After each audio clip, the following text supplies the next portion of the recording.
নতুন বছরে সাফল্য পেতে মেনে চলুন স্বামী বিবেকানন্দের এই 10টি উপদেশ।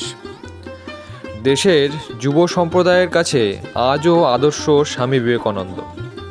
নতুন বছরে সংকটের মোকাবিলা করে জীবনে সাফল্য পেতে স্বামী বিবেকানন্দের এই বাণীগুলো আজও অপরিহার্য।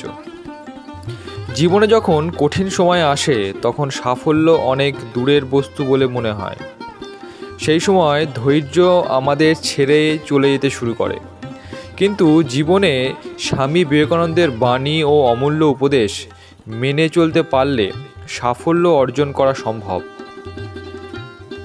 সবে শুরু হয়েছে নতুন বছর 2025। এই সময় স্বামী বিবেকানন্দের এই অমূল্য উপদেশ মেনে চলতে পারলে সাফল্য আপনার পদচুম্বন করবে, কারণ স্বামীজির বাণী আমাদের কঠিন সময়ের মুখোমুখি হওয়ার মতো শক্তি দান করে। চলুন তাহলে শুরু করা যাক।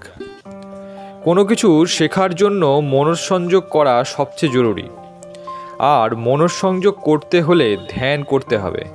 একমাত্র ধ্যান করেই তুমি নিজের মনের উপর নিয়ন্ত্রণ রাখতে পারবে। ওঠো, জাগো এবং নিজের লক্ষ্যে না পৌঁছানো পর্যন্ত থেমো না।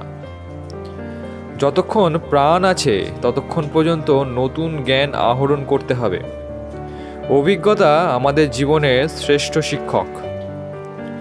লোকে তোমার নিন্দে করুক বা প্রশংসা করুক, তোমার লক্ষ্যবস্তু তোমার কাছে থাকুক বা দূরে, আজই তোমার মৃত্যু হোক বা ভবিষ্যতে, সত্যের পথ থেকে কখনো সরে যেও না। যে সময় যে কাজ করবেন বলে আপনি কথা দিয়েছেন সেই কাজ সেই সময়ের মধ্যেই শেষ করুন, না হলে মানুষের বিশ্বাস আপনার উপর থেকে সরে যাবে। আমাদের চিন্তাভাবনাই আমাদের তৈরি করে। আমরা যেমন চিন্তা করব মানুষ হিসাবে আমরা তেমনই। তাই আমাদের নিজেদের চিন্তাভাবনা নিয়ে সতর্ক থাকা জরুরি। একটা সময় একটাই কাজ করুন এবং সেই কাজটা করার সময় নিজের সমস্ত আত্মা সেই কাজে সঁপে দিন আর সব কিছু ভুলে যান। আপনি যা ভাববেন তেমন মানুষেই পরিণত হবেন। আপনি দুর্বল চিন্তাভাবনা করলে মানুষ হিসাবে দুর্বল হয়ে থাকবেন। আপনি যদি নিজেকে সবল ভাবেন তাহলে আপনি সবল হবেন। গোটা বিশ্ব ব্রহ্মাণ্ডের শক্তি আমাদের মধ্যে, কিন্তু আমরা তা টের পাই না। নিজেদের চোখের উপর হাত চাপা দিয়ে চারপাশে অন্ধকার বলে কান্নাকাটি করি। লড়াই যত কঠিন হবে, জয় তত বড় হবে।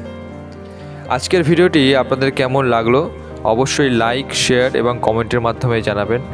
ভালো লাগলে অবশ্যই বেল আইকনটি প্রেস করবেন যাতে পরবর্তী ভিডিওগুলো আপনার কাছে সহজেই পৌঁছে যেতে পারে। আজকের মতো বিদায়। সবাই ভালো থাকবেন, সুস্থ থাকবেন। নমস্কার।